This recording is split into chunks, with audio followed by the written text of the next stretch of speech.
হয়নি না।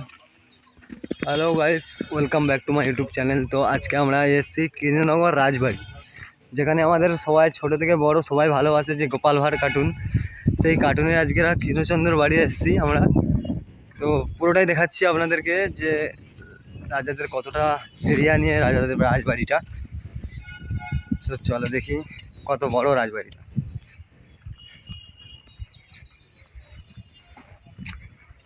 এদিকে দেখছো রাজবাড়ির জায়গা, এদিকেও ওইটাতেও আছে, ওইদিকেও আছে, তাই তো? ওইটা গেট কোনটা? সেইটা ওই দিকে গেট হবে, সেইটা গেট। তাই তো, ওইখানে গেট, কিন্তু গেটে কাউকে ঢুকতে দিচ্ছে না, বাইরে থেকেই দেখতে হচ্ছে, তাই তো?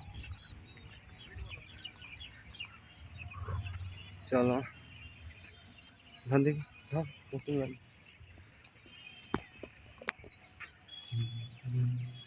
তো এইটা হচ্ছে রাজবাড়ি কৃষ্ণচন্দ্র। গেটের ভিতরে কি ঢুকতে দিবে না? ভিতরে কি যাওয়া যাবে না? দেখা তো যাচ্ছে অনেক কিছুই আছে গেটের ভিতরে।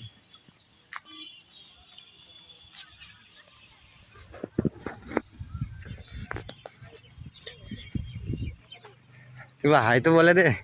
এসছি আমরা এখানে এসেছি কৃষ্ণচন্দ্র রাজার বাড়ি, যেটা ছোট থেকে সবার ইমোশন গোপাল ভাঁড় কার্টুন, সেই রাজার বাড়িতে আমরা এসেছি। কৃষ্ণচন্দ্র ওই রাজার বাড়ি। দেখা যাচ্ছে না এতটাই, এরিয়াটা এতটাই বড়, কোথা থেকে যাবো এটাও ভাবতে পারছি না। ভিতরে কি ঢুকা যাবে না? ভিতরে ঢুকা যাবে না, তাই তো? তো এই পর্যন্ত ভিডিওটা, আমরা যদি ভিতরে ঢুকতে পারি তাহলে আমরা ভিতরে ঢুকে দেখাবো, পরের বলকে দিয়ে দেবো। ভিডিওটা জাস্ট এখানেই আমরা শেষ করছি। যদি ভিতরে যেতে দেয় তবে আমরা নিশ্চয়ই দেখাবো আপনাদেরকে।